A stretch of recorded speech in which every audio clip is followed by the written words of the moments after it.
Amboss. Fuck Amboss. That's the first quote.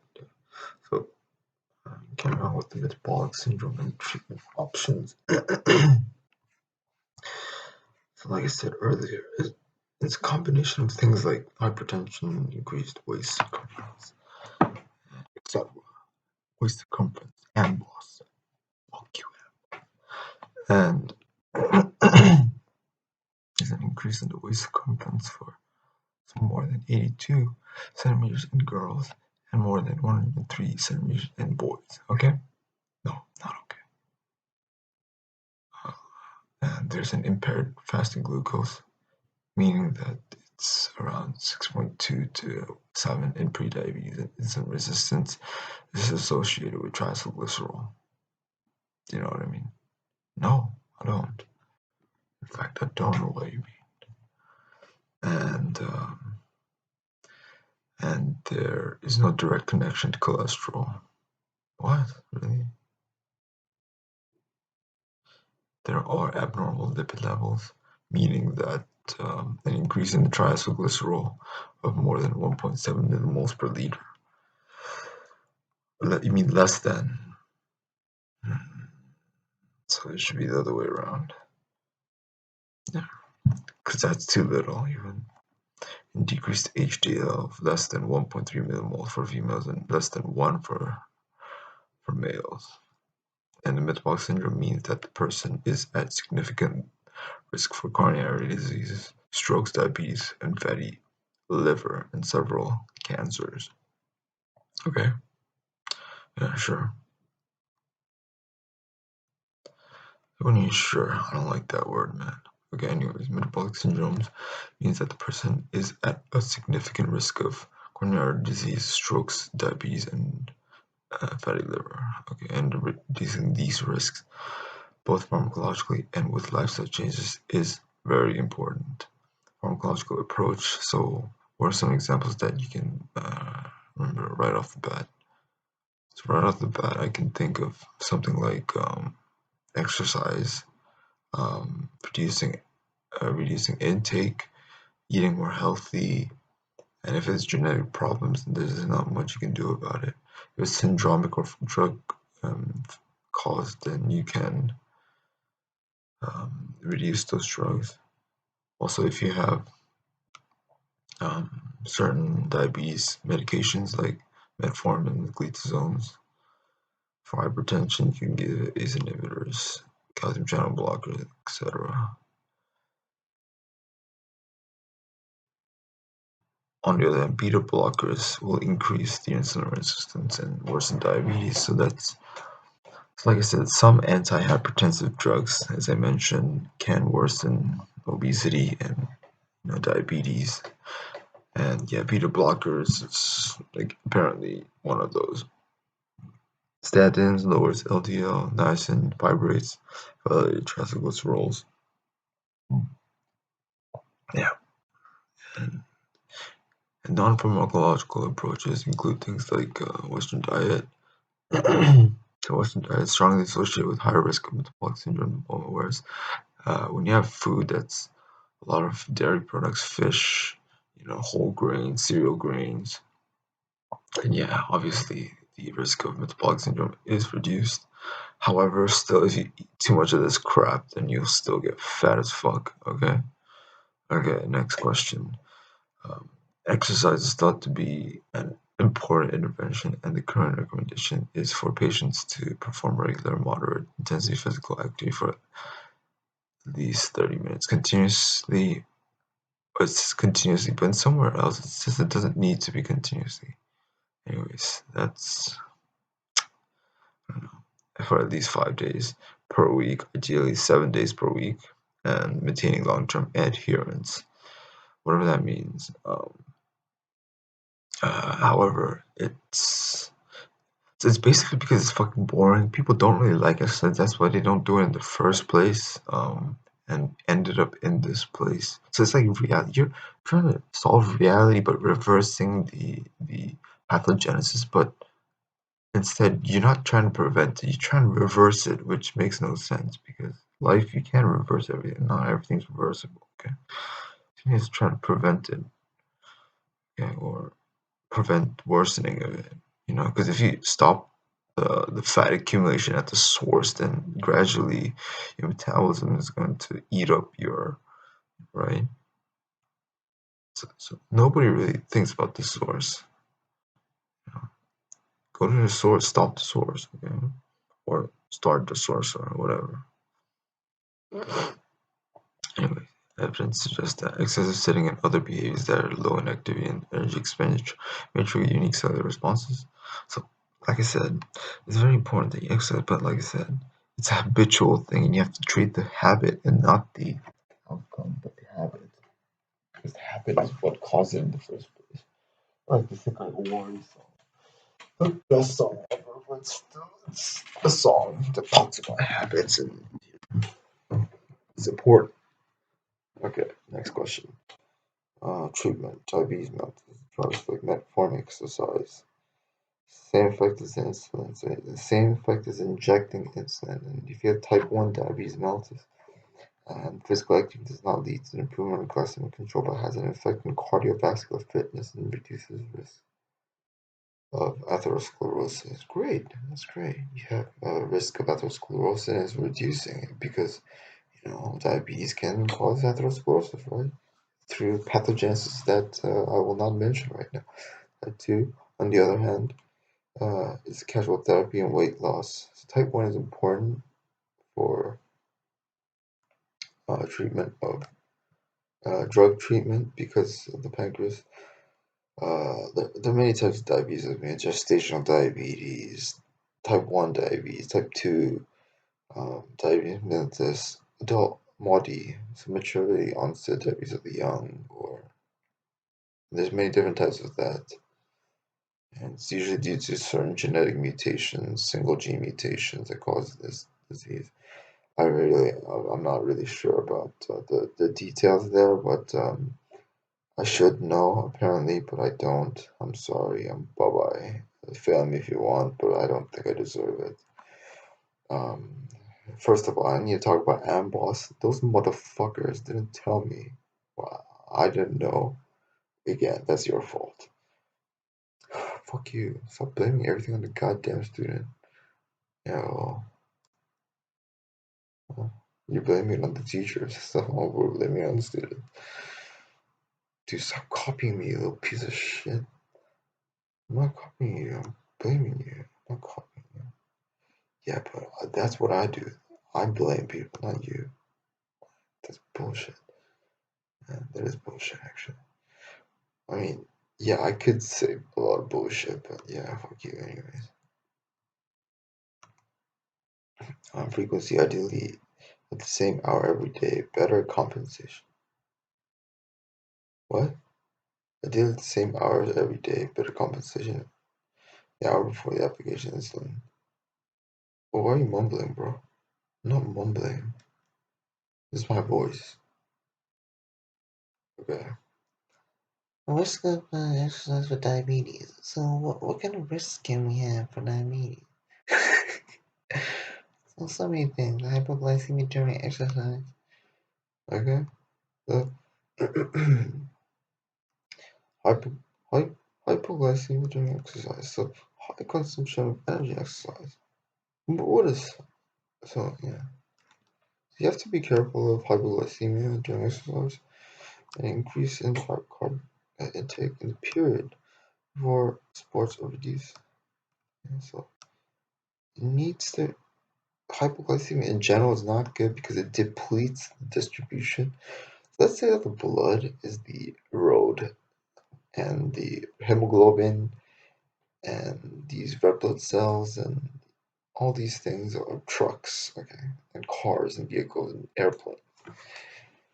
They transport these goods in. So, oh shit, I have a fucking headache. I need to eat something.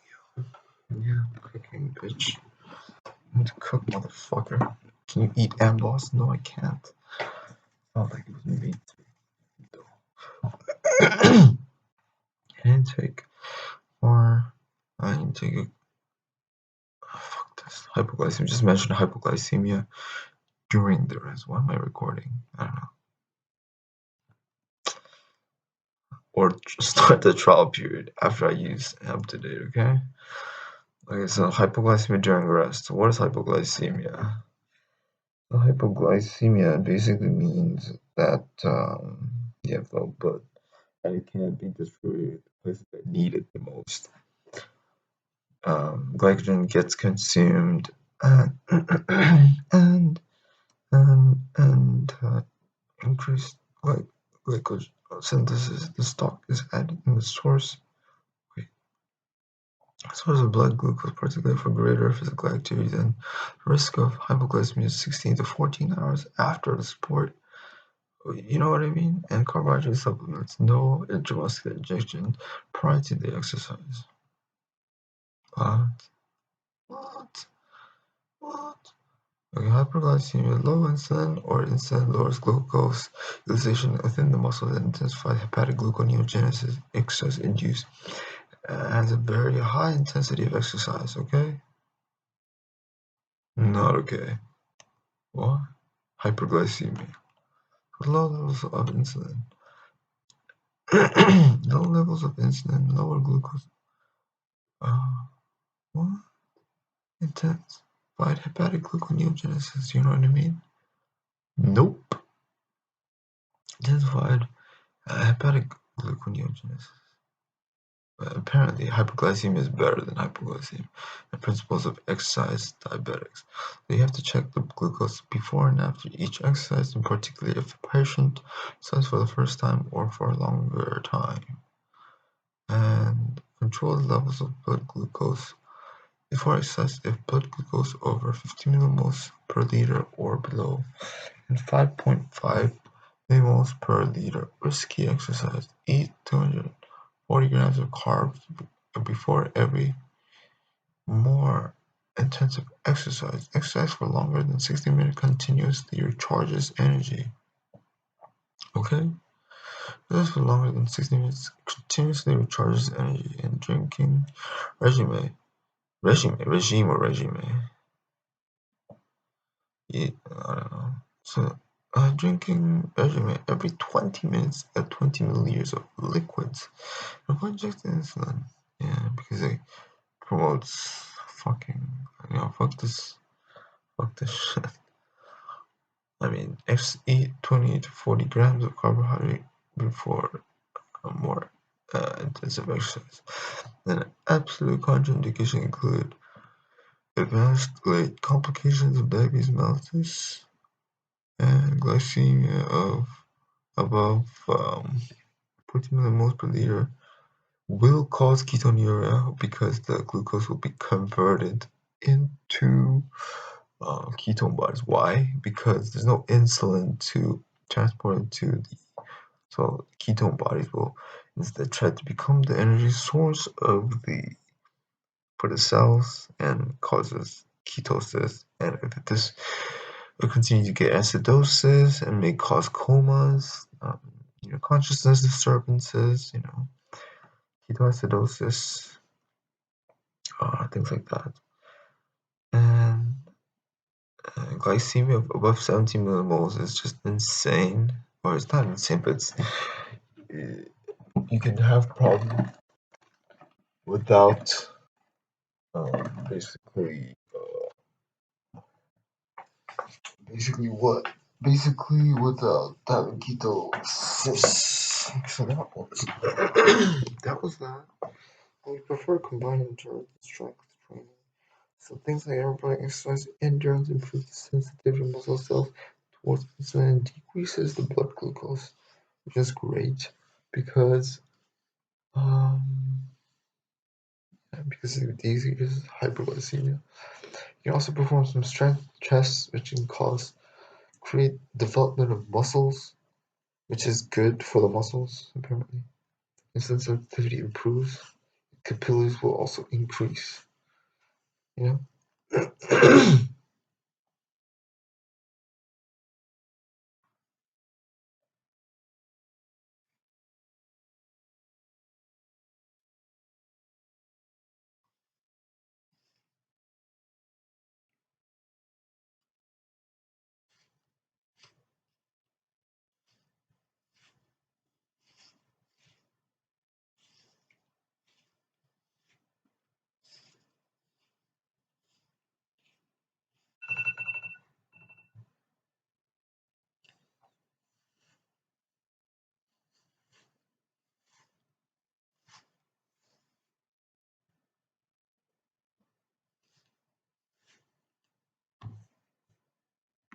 hopefully we don't need amboss, and so we prefer combined endurance and strength training, meaning that the aerobic and aerobic exercise endurance improves sensitivity.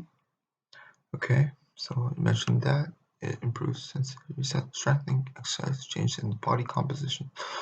Also important, in favor of the muscles. Also, insulin sensitivity, you should mention improvement of muscle and capillaries. Contraindication dynamic strength training, proliferative retinopathy activity with an increase in the blood pressure. For example, we can also talk about neuropathies and diabetic ketoacidosis. And diabetes mellitus on insulin, sports with dangers of hypoglycemia, not hyperglycemias. And also, if you have improvement with muscle mass or insulin sensitivity, then also these things should all be mentioned, right? It's just mentioning. It's all about mentioning. It's a presentation, okay? People are making fun of you. This Filipino guy was making fun of you. I was like, fucking, why are you still here? And he was trying to be polite and everything, but like, you know what I mean? It's kind of interesting though. Working in Honda product. I was like, whoa, Honda? Work at Honda? Jeez, why is Honda so goddamn international? Sucks being international. Primary prevention of hypertension. Treatments of mild hypertension and regular physical activity, brisk walking 30 minutes a day. And weight control, well, Amboss is international and you didn't get, so I guess it's not bad being international. Okay, fine, but I missed on it. I had all the opportunities, and I guess chances are there to be taken, not to be fully given to you. Yeah, for sure. There to be prepared. Don't prepare. Limit alcohol intake, limit salt intake. All mine. Uh, Kanye song. All mine. I like that. Okay, so the next topic.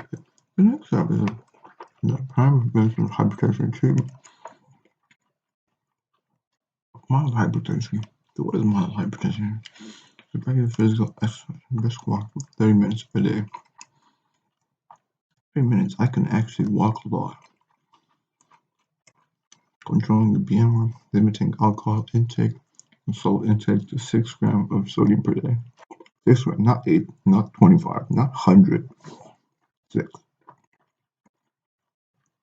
Consuming more vegetables.